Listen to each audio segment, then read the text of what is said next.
اب قربانیوں کی وہ حرم سے جو داستان چلی تھی وہ تسلسل ٹوٹنے نہیں پا رہا ہے، وہ تسلسل جاری ہے۔ حضور نے ایک نظر حضرت ابراہیم کو دیکھا، اور پھر ایک نظر حضور نے حضرت امام حسین کو دیکھا، پھر حسین کو پکڑ کے سینے سے لگایا اور کہا میں اپنے اس بیٹے پہ اپنے اس بیٹے کو قربان کر رہا ہوں۔ چند دن کے بعد حضرت ابراہیم کا انتقال ہوا۔ حضور کو جب خبر پہنچی، آقا کریم کی آنکھیں آنسو برسا رہی تھی۔ وَأَيْنَ رَسُولُ اللَّهِ مَنْ ضَرَبَ الْخُدُودَ وَشَقَّ الْجُيُوبَ وَدَعَا بِدَعْوَى الْجَاهِلِيَّةِ، جو گریبان نوچتا ہے، منہ پہ تھپڑ مارتا ہے، سینہ کو بھی کرتا ہے، کہ ہمارے ساتھ اس کا کوئی تعلق نہیں ہے۔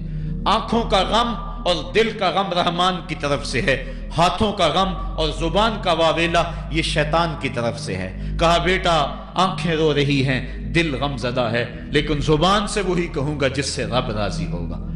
اب امام حسین حضور کی گود میں کھیلتے ہیں، کبھی حضور اپنی زبان ان کے منہ میں دے رہے ہیں، کبھی حضور اس کو اپنے کندھوں پہ سوار کرا رہے ہیں۔ کسی صحابی نے کہا کتنی اچھی سواری ملی، کہا سواری دیکھ رہے ہو سوار بھی تو دیکھو۔ کبھی سجدے میں ہیں تو حسین پشت پہ آ کے سوار ہو جاتے ہیں، آقا سجدے کو طول دے رہے ہیں۔ حضرت اسامہ بن زید رضی اللہ تعالیٰ عنہ فرماتے ہیں رات کافی بیت چکی تھی، میں حضور کے در پہ گیا۔ صحابہ حضور کے در پہ چوکھٹ پہ دستک نہیں دیا کرتے تھے، حضور کی چوکھٹ پہ لگ کے بیٹھ جاتے۔ آقا کریم اپنی مرضی سے آتے، صحابہ دکھڑا کہہ لیتے، کہانی کہہ لیتے، جو پوچھنا تھا پوچھ لیتے۔ لیکن اگر کبھی حالت ناگزیر ہوتی، کبھی ایمرجنسی حالات بنتے، تو صحابہ اپنی انگلیوں کے پوروں کے ساتھ حضور کے دروازے پہ دستک دیتے۔ کانت تکرہ ابواب النبی بالاظافر۔ اللہ اکبر۔ حضور تشریف لائے، حضور سے حاجت کہی۔ یہ 14ویں صدی کی مصیبت ہے کہ نبی سے مانگنا نہیں چاہیے۔ اگر نبی سے نہیں مانگنا تو کس سے مانگے؟ اور کون سی چوکھٹ ہے جس در پہ جھولی پھیلائیں؟ کون سا دوارہ ہے جہاں کشکول پھیلا کے کہیں کہ ہماری جھولی بھر دی جائے؟ اور جتنے بھی سہارے ہیں سبک کرتے ہیں۔ عزت نفس بڑھاتا ہے سہارا تیرا، ہر آسرا ذلیل کرتا ہے، نبی کا آسرا بندے کو کھول دیا۔ فائز الحسن والحسین علی وارکہ۔ تو ایک پہلو سے امام حسن لپٹے ہوئے تھے، ایک سے امام حسین لپٹے ہوئے تھے۔ کہا یہ میرے بیٹے ہیں، یہ میری بیٹی کے بیٹے ہیں، اے اللہ میں ان سے پیار کرتا ہوں، تو بھی ان سے پیار کر، اور جو ان سے پیار کرے میرے مالک تو اس سے بھی پیار کر۔ اور ایک دن فرمایا حسین منی وانا من الحسین، لوگو حسین مجھ سے ہے اور میں حسین سے ہوں۔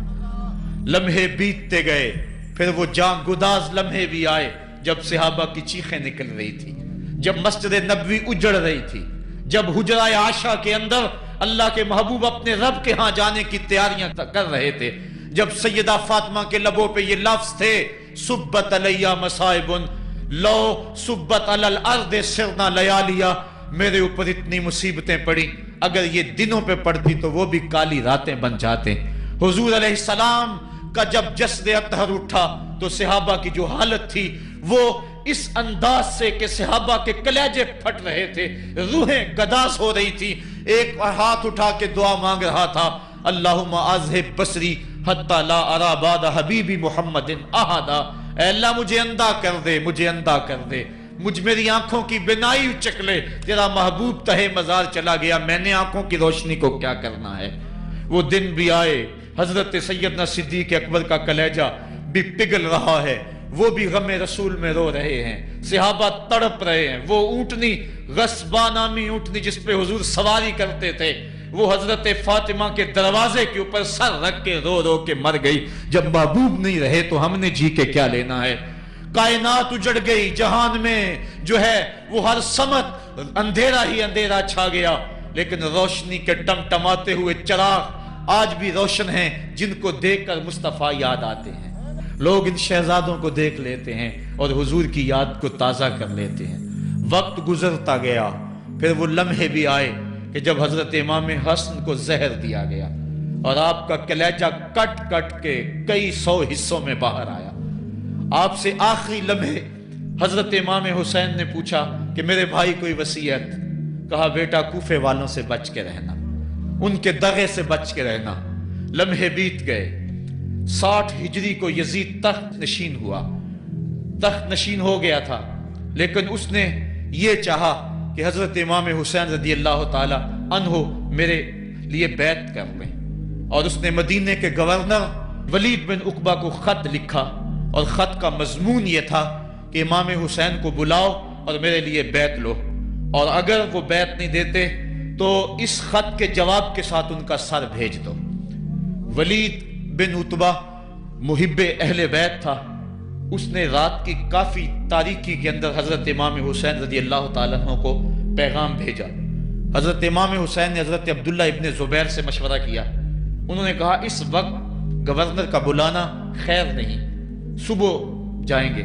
آپ فرمایا نہیں میں بھی جاتا ہوں، کچھ سواروں کو ساتھ لیا، کہا تم باہر کھڑے ہو جانا دارالامارت کے، اگر میں آواز دوں تو تم دوارے پھلانگ کے اندر آ جانا۔ ولید بن عتبہ کے پاس امام حسین پہنچے، ولید بن عتبہ نے کہا ٹھیک ہے۔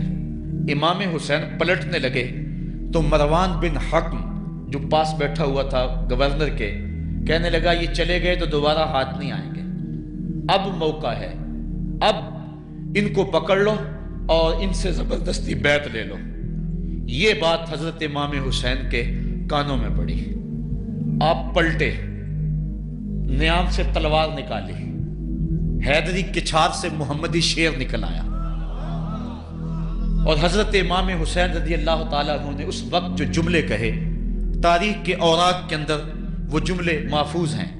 حضرت امام حسین نے کہا ایھا الامیر، اے امیر تو جانتا نہیں ہم کون ہیں؟ انا معدن الرسالہ و محبت الوحی و مختلف الملائکہ، میں وہ ہوں جس کے گھر میں جبریل آتا تھا، ہمارے گھر میں وحی اترتی رہی ہے۔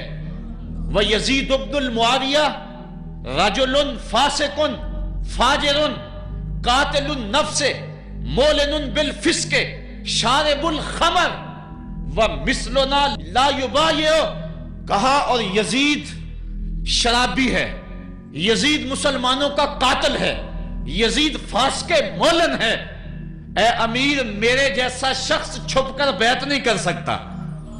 اللہ اکبر۔ حضرت امام حسین نے جب یہ بات کہی، جو باہر لوگ کھڑے تھے وہ بھی چاقو چوبند ہو گئے۔ اس نے کہا حضور آپ جائیے۔ مروان مشورے دیتا رہا، لیکن حضرت امام حسین کو گورنر مدینہ نے کہا کہ آپ جائیے۔ حضرت امام حسین رضی اللہ تعالیٰ عنہ واپس پلٹے۔ حضرت امام حسین کی ہمشیرہ سیدہ زینب انتظار کر رہی تھی بھائی کا۔ پوچھا کیا ماجرا ہے؟ کہا حالات بگڑ گئے، اب ہمارا مدینے میں رہنا محال ہے، صبح سحری سے قبل شہر مدینہ چھوڑ دیں۔ اللہ اکبر، ورنہ ہمارے خون سے نبی کا حرم لالا زار بنے گا۔ حضرت امام حمام رضی اللہ تعالیٰ عنہ نے اہل بیت کی مشاورت سے یہ فیصلہ کر لیا۔ کجاوے کسے جانے لگے، سامان تیار ہو گیا۔ حضرت محمد بن حنفیہ کو کہا کہ تم یہاں رہو اور تم خبر پہنچانا کہ پیچھے کیا ماجرے ہوتے ہیں، اور مکے کی طرف میں سفر کر رہا ہوں۔ کہانی لمبی ہو رہی ہے اور وقت کے دامن میں اتنی گنجائش نہیں ہے کہ پھر کس طرح شہر مدینہ چھوڑا ہوگا۔ حاجی جاتے ہیں 8 دن اور 8 دن کے بعد مدینہ چھوڑتے ہیں۔ ان سے کوئی پوچھو کہ مدینہ چھوڑنا کتنا مشکل ہے۔ وہ کیا کسی حاجی کو لوگ مبارک دے رہے تھے؟ اس نے کہا تھا مبارک دے رہے ہو دوستو حج و زیارت کی، میرا غم بھی تو دیکھو، میں مدینہ چھوڑ آیا ہوں۔ جو 8 دن مدینہ رہتا ہے اس سے مدینہ چھوڑا نہیں جاتا جس کی ولادت مدینے میں ہوئی، جو کھیلتا تھا تو مدینے کی گلیوں میں، جس کے گھر کا دروازہ مسجد نبوی میں کھلتا تھا، اس حسین کو مدینہ چھوڑنا قیامت ہوگی۔ شہر مدینہ چھوڑا، حضرت امام حسین رضی اللہ تعالیٰ عنہ مکہ المکرمہ پہنچے، وہاں رمضان گزرا، حالات وہاں بھی بگڑتے گئے، مسلسل خط آتے رہے کوفے سے۔ کہانی طویل ہے۔ 8 ذوالحج کو حضرت امام حسین رضی اللہ تعالیٰ عنہ کوفے کی طرف عازم سفر ہوئے۔ حضرت عبداللہ ابن عمر، عبداللہ ابن عباس رضی اللہ تعالیٰ عنہما اور دیگر صحابی ہاتھ جوڑ کے کھڑے ہو گئے، بلکہ حضرت عبداللہ ابن عباس نے تو یہاں تک کہہ دیا کہ میں دیکھ رہا ہوں کہ وہاں تمہیں شہید کیا جائے گا، آپ اگر ضرور جاتے ہیں تو ان بچوں کو چھوڑ دیں۔ حضرت امام حسین فرماتے میرے غم گسارو، میرے پیارو، مجھ کو نہ روکو، مجھ کو جانے دو، مجھے نانے کے دی کی ڈوبتی کشتی بچانے دو. میں جاتا ہوں کہ دنیا پر وفا کا نام رہ جائے. میں رہوں نہ رہوں پر عظمت اسلام رہ جائے. میں نہیں جاتا تو نبی کے گھر کی آن جاتی ہے. لوگوں تمہارا دین جاتا ہے, میری غیرت ایمان جاتی ہے. کہا مجھے جانا ہوگا. 8 ذو الحج کو لوگ کعبہ کی طرف آ رہے ہیں اور کعبہ دلہن کی طرح سنورا ہوا ہے. طواف کرنے والوں کا جھرمٹ ہے. حاجی حج کرنے آ رہے ہیں, لیکن حضرت امام حمام کسی اور حج کی تیاری کر رہے ہیں. کسی نے کہا حج تو کر جائیں, اتنی مرتبہ مدینے سے پیدل چل کے آئے اور آج تو مکہ المکرمہ میں موجود ہیں. کہا پیچھے ہٹو, جو حج میں کرنے جا رہا ہوں وہ نوکھا ہوگا, وہ نرالا ہوگا. تم بھی طواف کرو گے, میں بھی طواف کروں گا. تم طواف کعبۃ اللہ کا کرو گے اور میں خیموں کا طواف کروں گا. ایک حج تمہارا ہے, ایک حج میرا ہے. تم بوسے لوگے کس کے حجر اسود کے, میں اپنے فرزند کا منہ چوموں گا. لوگوں ایک طواف تمہارا ہوگا, ایک طواف میرا ہوگا. تم آب زمزم پیو گے, میں پیاسا رہوں گا. اور تم کبھی صفا پہ کبھی مروہ پہ دوڑو گے, میں کبھی علی اکبر کی لاش اٹھانے جاؤں گا, کبھی میں قاسم کی لاش اٹھانے جاؤں گا, کبھی اون و محمد کے تڑپتے ہوئے لاشوں کو اٹھانے جاؤں گا. لوگوں ایک حج تمہارا بھی ہے, ایک حج میرا بھی ہے. جب تم حج کر لو گے تمہاری سائی مکمل ہو جائے گی تو تم سر مڈا کے حرام کھول دو گے, اور جب میری سائی مکمل ہو جائے گی تو میں سر کٹا کے حرام کھول دوں گا. حسین اگر نہ شہید ہوتا تو آج گھر گھر یزید ہوتا. اسلام کی عظمت عیاں نہ ہوتی, خدا کے گھر میں اذان نہ ہوتی. بار الہا نوحہ سناتا پھرتا, تا روز جزا اشک بہاتا پھرتا. امداد نہ کرتے اگر کربلا میں حسین, اسلام تیرا ٹھوکریں کھاتا پھرتا.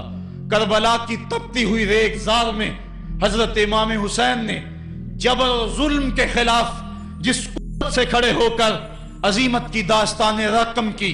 10 محرم کا دن تھا, جمعے کا یوم سعید تھا. بھیچ کربلا کے میدان میں دوپہر کے وقت جب نبی کا خاندان اجڑ رہا تھا, ایک ایک کلی اس چمن کی کٹ رہی تھی. 72 افراد 22,000 کے لشکر جرار کے مقابلے میں کھڑے تھے.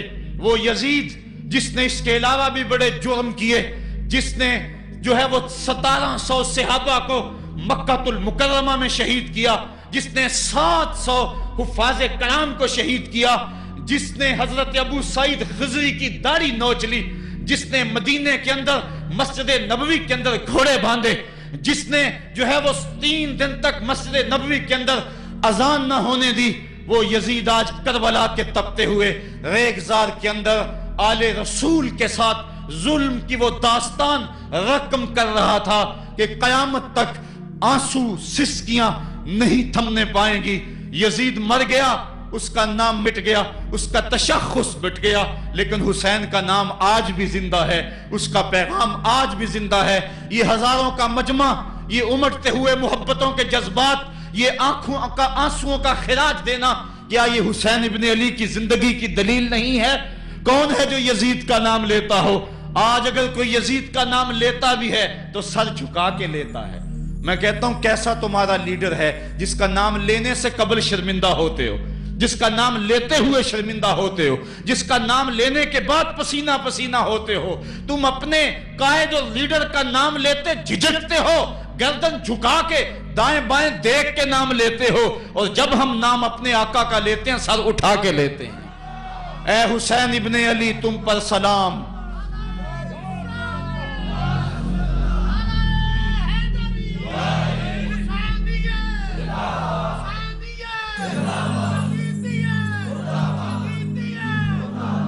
صاحبو, کربلا کا تپتا ہوا منظر ہے, اتنے دکھ آ گئے. حضرت سری سختی رضی اللہ تعالیٰ عنہ فرماتے ہیں کہ اللہ تعالیٰ نے جب کائنات کو بنایا, انسانوں کو تخلیق کیا, تو انسانوں کو پوچھا بتاؤ تم میرے ہوگے؟ سب نے کہا مالک ہم تیرے ہیں. لیکن جب دنیا کو پیدا کیا تو 9 حصے دنیا کی طرف ہو گئے, 1 حصہ اللہ کی طرف رہ گیا. پھر جب عقبہ کو پیدا کیا جو 10واں حصہ تھا, اس میں 9 حصے پھر آخرت کی طرف ہو گئے, جنت دوزخ کے لالچ میں ہو گئے.